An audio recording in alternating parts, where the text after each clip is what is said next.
tiene libros sobre el deporte.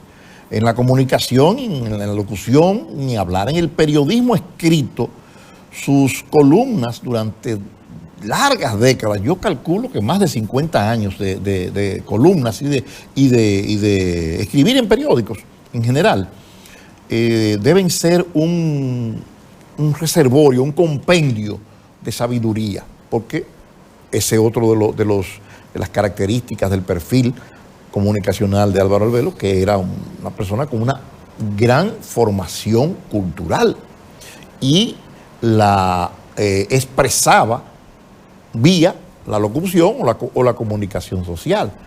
Por eso mucha gente aprendió muchas cosas oyendo a Alvarito Albelo en los diferentes programas, pero sobre todo en los últimos años en el Gobierno de la Mañana, en el que se convirtió en un emblema de la comunicación. Y Alvarito fue de las personas que usted no podía quedarse ni frío ni caliente con él. O sea, usted no podía quedarse tibio, usted tenía que ser frío o caliente con él. O le gustaba Alvarito o no le gustaba Alvarito, porque su perfil era para eso. Un hombre que decía malas palabras, un hombre que decía, bueno, todas esas cosas que usted conoce, mucha gente no le gusta eso, sí. A otros le gusta. Tiene una boquita fácil él. Sí, Alvarito. No barajaba palabras. Sino a veces se le iba la mano y la lengua. Él la trataba de agarrar, pero la lengua se le iba con la mano. Sí. Pero Alvarito fue, sin lugar a dudas, una gran figura del periodismo de la República Dominicana. El periódico El Nacional y otros periódicos también en los que elaboró recogen 50, 60 años de sus ideas expresadas en artículos. Fue primer presidente, fue uno de los primeros presidentes de la Federación Dominicana de Ajedrez. No recuerdo si el primero. Tenía muy poca edad, un muchacho.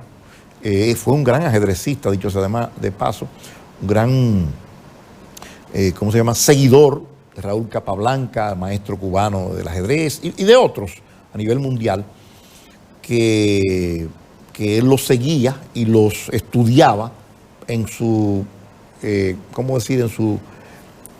su ejercicio de esa disciplina, el ajedrez, el juego ciencia, en la República Dominicana.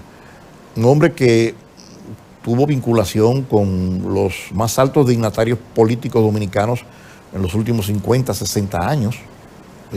No hay duda que era una cosecha de sabiduría, de experiencia, que mucha gente se nutrió de ella y digamos, aprovechó y abrevó, bebió en esa gran fuente que fue Alvarito Albelo, que hoy nos deja.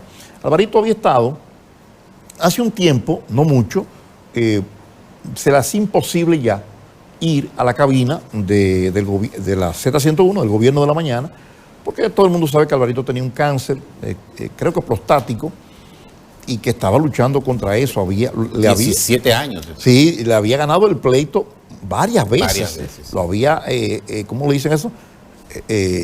Una remisión del cáncer.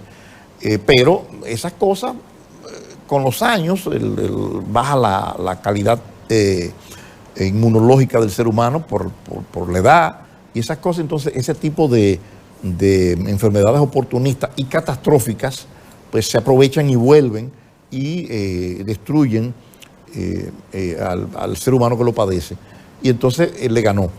Pero no obstante, ya no estar en cabina, Bienvenido Rodríguez y él coordinaron para que él hiciera un programa, creo que se llamaba La Hora de Don Álvaro, creo que a las 6 de la tarde, después que terminaba el Gobierno de la tarde, y que él hacía por teléfono desde su casa con un phone patch. Antes le decían así, yo no sé. ¿Se dice así todavía? Sí, todavía. Porque muchachos de ahora inventan nombres y vainas para confundir a uno, pero es lo mismo, la mismita vaina. Bueno, entonces, él lo hacía desde su casa, a través del teléfono, un pequeño sistema, y todos los días hacía ese programa, La Hora de Don Álvaro. Que, por cierto, usted oía a un Álvaro Albelo, yo lo oí varios programas en los últimos meses, y se sentía la pesadumbre ya en aquella voz cansada de tanto luchar de Alvarito, pero él insistía en estar en el aire porque esa era su vida. O sea, Alvarito en su casa trancado sin hablar y sin provocar una polémica, una contradicción, pues esa no era su forma de vida. A emitir sus criterios, era muy difícil para ese tipo de cosas. Todavía estando así, había gente que lo llamaba a la cabina y como estaba en comunicación, cabina y su casa, a través del equipo él oía lo que llamaban y le decían. Entonces había uno que le preguntaba, Alvarito, que tal cosa, pero para joderlo. Entonces Alvarito le respondía, ya te digo, con la voz más cansada y todo lo que tú quieras, pero le respondía mandándolo para el carajo, porque Alvarito no se quedaba con una a nadie. En una ocasión, para los que no lo saben, Alvarito era también cronista de arte, cronista de arte, muy fino como cronista de arte, y escribió una columna sobre Olga Lara, cuando aquella competencia entre Olga Lara y Viquiana. Y parece que algo de la columna no le gustó a Olga Lara, que fue al periódico El Nacional a reclamarle a Alvarito Albelo y salió con una hija que ya es una mujer hecha y derecha. Olga Lara, una de las damas de la canción dominicana y de las profesionales, hoy día de las profesionales, creo que de la psicología, creo que es psicóloga, más destacada, ¿verdad? O sea, con ese contacto se produjo una relación que terminó en matrimonio, terminó en procrear una hija y todas esas cosas. Un dato interesante, ¿verdad? Al margen. Así es que se nos fue Alvarito Albelo. No hay de otra, para allá vamos todos. Yo espero que en la fila el compañero vaya adelante. En algunas informaciones dice que nació en el 1940, y en otras dice en 1942, pero en lo que sí es que fue un 1 de noviembre, en la fecha de nacimiento de Alvarito Albelo. Si hubiese sido en el 40, tendría 83 años en el día. 83 años, sí. A mí me parece que sí, que fue en el 40.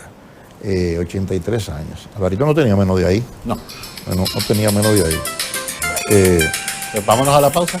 Pausa comercial. Portafolio Extra continúa.